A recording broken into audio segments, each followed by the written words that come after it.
For the second time in 50 years, the Gladiators will tear through the dirt as they roar at the last great Coliseum. But this year, they hunt at night. Anybody who goes to any racetrack around the country knows that Bristol is electric at night. 2022 is a new year at Bristol Motor Speedway.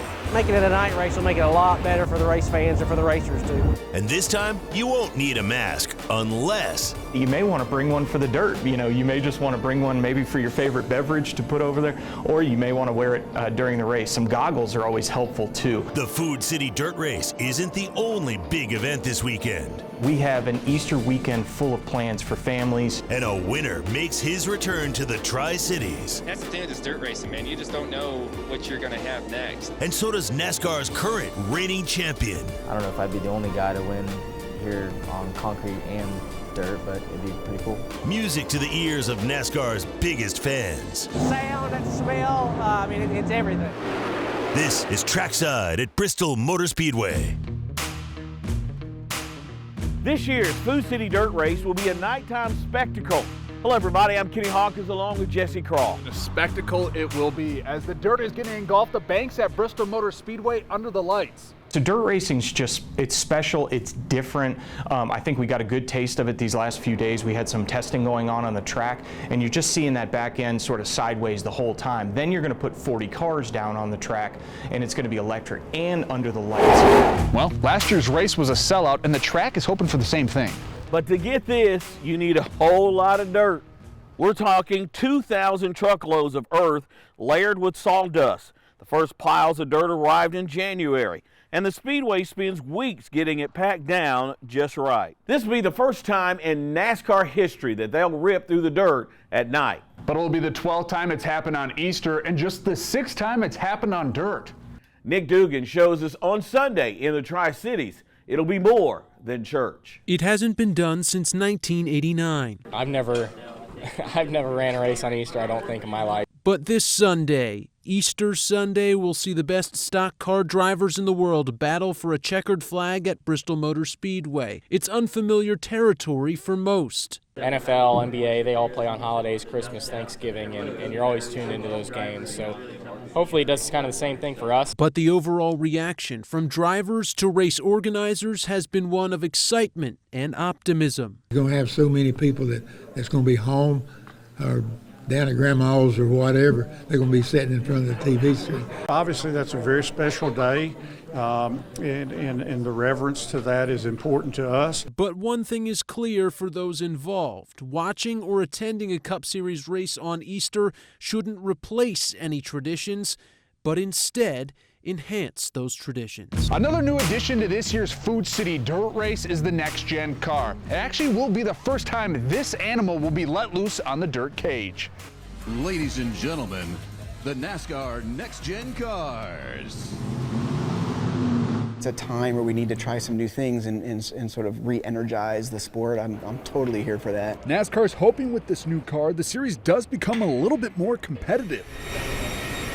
I think you're going to see some races won by some guys where you say, oh my gosh, how'd he do that? Honestly, no one's going to know for a while. There's a lot of challenges with this car, only just because it's just so different. I mean, it's just the way the aerodynamics are, the way the car handles, the way the drivetrain and gearbox. Still racing race cars around a racetrack, so the fundamentals of 4 black and round tires that are hitting the asphalt or the dirt or the concrete is still the same between this car and the old car. So the thought process is pretty simple, but it's about to get cluttered with the clay.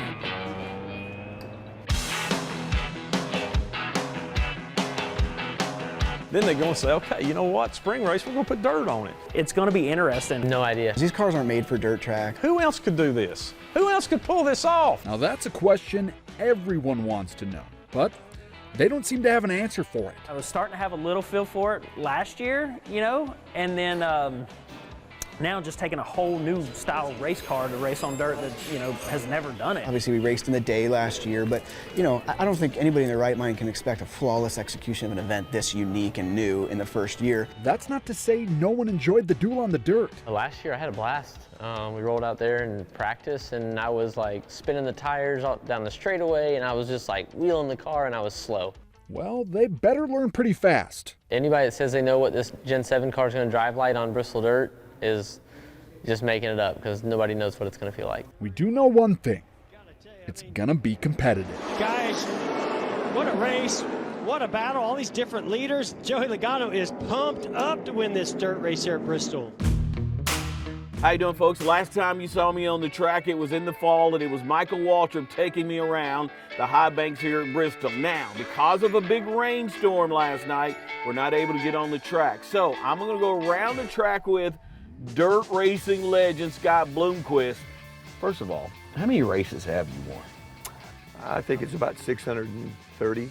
I've actually raced 41 years, a lot longer than I look. You were racing when it was on 2 wheels, I believe. They didn't even have 4 at that time. This place is really different type of dirt racetrack. And if you're gonna be fast here, you don't want to be sideways. We'll look like we're sliding when it's really just getting rear steer and yawing the car out when we're really going straight. Back wheels do more of the turning than the front. I did not know that. Is it about speed when you're racing on dirt, or is it about the handling? It's about having multiple lanes. That's what it's about. It's about being able to actually race and have contact. I mean, these guys will be able to get rough and be able to mix it up and keep racing. How does it feel to win at Bristol Motor Speedway? I've been in victory lane here, a couple of times, and it's awesome. But the bank tracks really enable better racing, and this place, it's second to none. All right, Scott Bloomquist. Nobody does it better on dirt than you, my man. The reigning NASCAR champion is back in the Tri-Cities. Kyle Larson didn't win the Food City Dirt Race last season, but he's back to face the rumble of the earth once more. There are many who consider Kyle Larson the greatest driver on asphalt or dirt. Kyle Larson a year ago watched the race from North Carolina. Today, he's a Cup Series champion.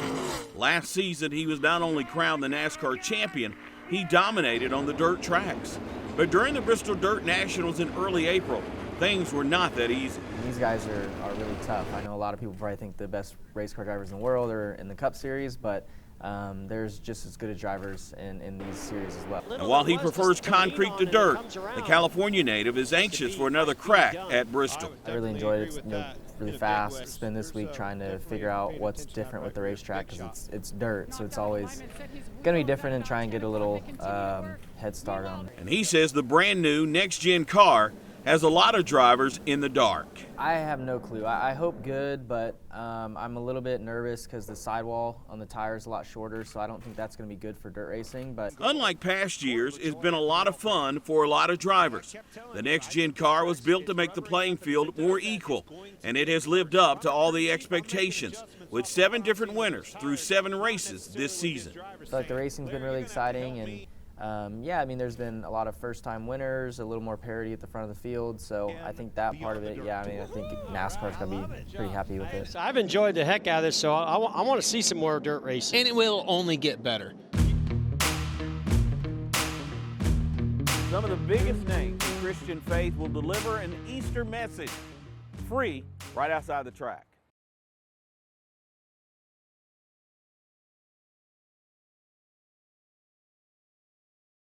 We want everybody to enjoy their church and their Easter celebration there at their home church, but then also we're going to put on our own Easter celebration. On his own solo journey as a Christian artist. Delivering the sermon is Pastor Max Lucado. Well, this wouldn't be a true Tri-Cities event without some local drivers competing with NASCAR's best. And he tells me all the time, he says, coming and driving for this team, for me, for Parker, is like being on vacation.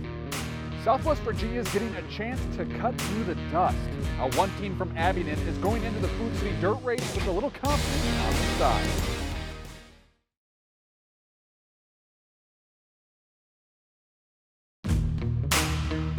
Bristol Motor Speedway is giving their fans a chance to get dirty this weekend. And you're going to need your most disposable shoes, because one big event is actually benefiting the Speedway Children's Charities.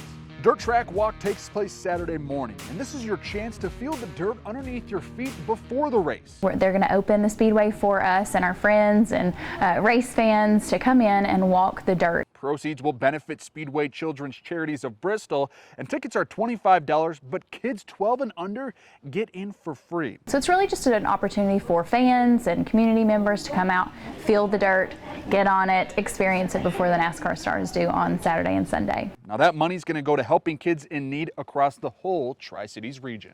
Another way you can help Speedway Children's Charities comes in this jar.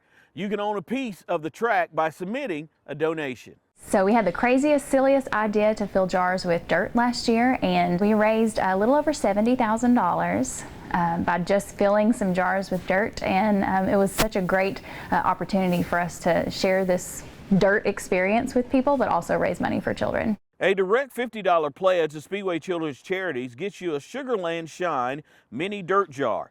You can get one by giving your donation at any time during the month of April. Hitting the dirt track is a new experience for a lot of drivers, but there's one team from Southwest Virginia that's not letting the unknown take advantage of them and make them stop from crossing the finish line. We're racing on the dirt at Bristol. It's one of those things that's always on my mind about how can we win a race at Bristol. Well, that question has been circling Chris Carrier the past year. We don't know what the track's going to do, but more importantly, these cats down here in the trucks, they don't know either. Even Parker Klingerman's crew chief can agree with that. As always, doing a nice job inside the top 10 as well. I mean, I was a little bit nervous that, like, we don't have a lot of dirt experience, and he doesn't either. And he was like, I'm not worried one bit about it. He said, I don't know what to expect. We don't really know what we're doing, but we're going to have fun doing it. Those nerves eased up as the Abingdon-based team earned a top 10 finish. Vast majority of people will tell you that was a great show. And the drivers bought into it, and you could tell by the amount of high emotion that went on in that race and the things that went on and what they were about. It was a race. Carrier, Klingerman, and the rest of the squad expect the same type of intensity this year and are ready to throttle the competition. It's not anything to do with any arrogance at all. There's no arrogance, there's no ego, there's no I'm the greatest, or, but it's just a matter of like, okay, we do our jobs. Klingerman won a couple of races on dirt back in his ARCA days. Which is a bit easier, given they've already clashed on the clay at the last Great Coliseum. We're taking the same truck back. It's going to be basically the same thing. We're going back with basically the same setup, basically. And it's going to be like, okay, now we got to fine tune and see how we can be the best during that race. And if they do find victory lane? Huge. Huge. Anything, win, Bristol dirt, Bristol concrete, whatever, especially for this team, especially for myself. But until then, thoughts of the Tri-Cities track will continue to race in his head. Anytime you can put your name on a trophy at Bristol, it's special. If you want to watch the race away from the dust and mud, you can pay a little more for prime seating. We have a Kyle Busch suite, we have a Chase Elliott suite, we have a Kyle Larson suite. Where can you get the best viewing experience the track has to offer?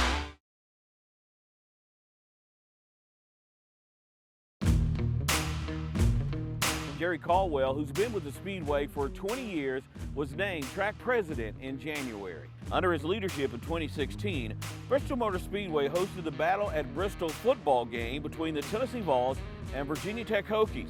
It holds the record for the most people to attend an NCAA football game.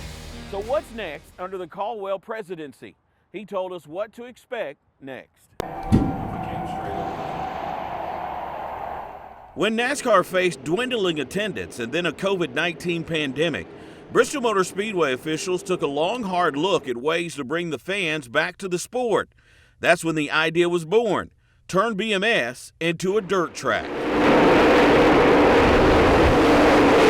I was a fan of trying this dirt.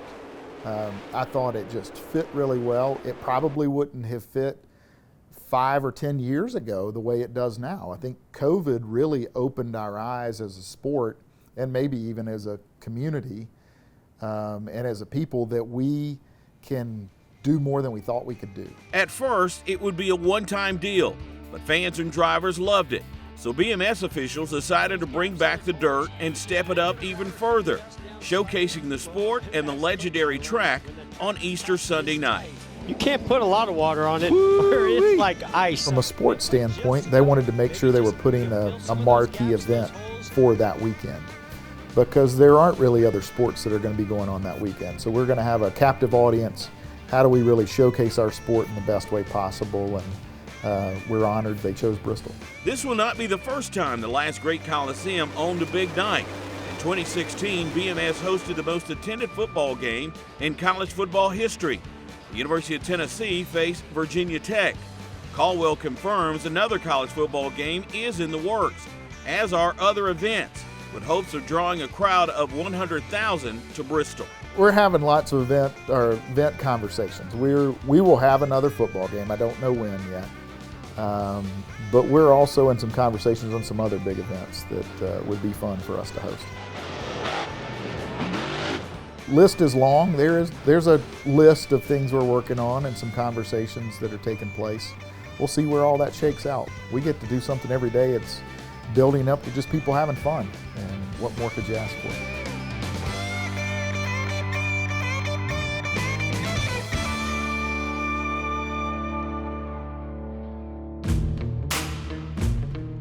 If you've got some extra money to spend, you can witness racing history in luxury. Really just a bit of a splurge just to immerse yourself in superfan suites at Bristol Motor Speedway. Kyle Larson, Chase Elliott, Kyle Busch. These suites are meant for the fans of NASCAR's most popular drivers. These suites just sell out because people love, and the photos from them are great, or the videos from them are great. And if you really want to spend big, you can get the chairman's experience where you might be greeted by a celebrity. How about the Bristol Club? The Speedway calls it the best theater-style seat in the house with meals provided. If you're a Chase Elliott fan, you're in the Chase Elliott suite, and he takes the lead. You're high-fiving everybody in the suite because it's just fun to be with like-minded fans. Two Tri-Cities Titans have joined forces for at least 3 decades long, and because of that partnership, we've had some of NASCAR's most iconic moments right here. See why the partnership between Food City and Bristol Motor Speedway has had such an impact on the sport.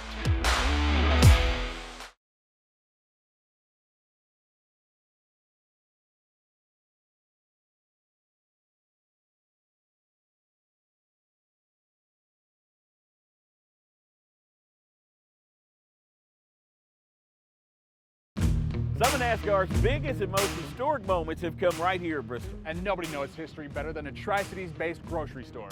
Nick Dugan takes us back in time and celebrates the 30-year partnership between Food City and Bristol Motor Speedway.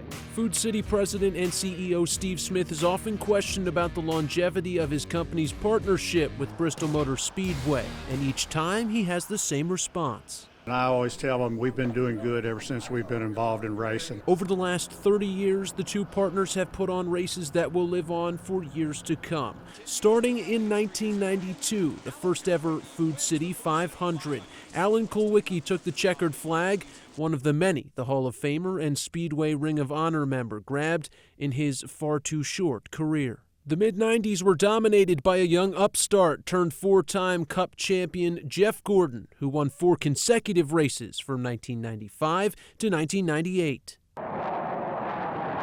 At the turn of the century, a familiar name to Thunder Valley racing fans shone in the spotlight once more. Rusty Wallace nabbed his 6th career spring race win at Bristol, also the 50th victory of his storied career. In the early 2000s, it was Kurt Busch who cashed in on consecutive Food City 500 victories, winning by any means necessary from 2002 to 2004. And of course, last year, Joey Logano emerged victorious in the Cup Series' first spin around the dirt in 50 years. This weekend, a new chapter of the storied history of the Food City 500 will be written, with one driver to be the first BMS Dirt Night Race winner on Easter Sunday.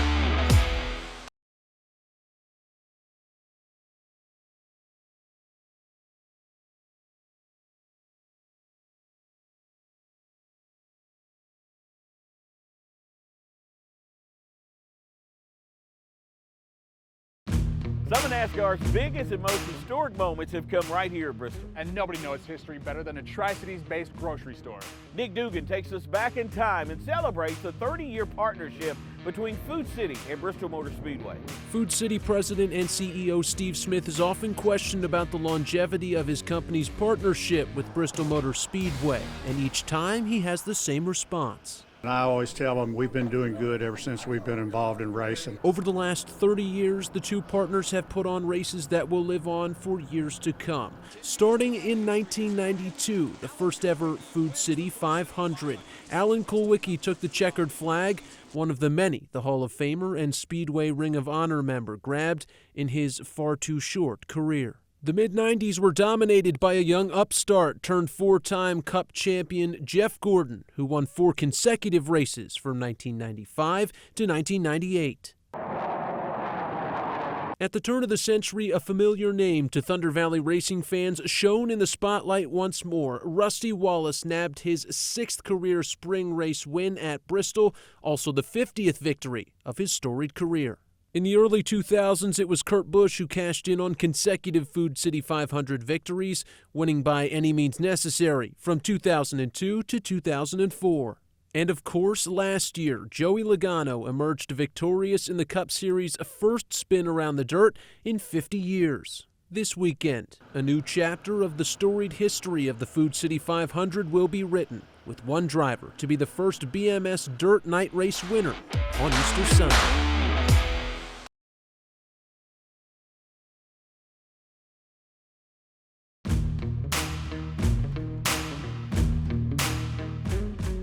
You don't have to be here to watch the race. You can tune into Fox Easter Sunday night. The green flag drops at 7 p.m. Eastern Time.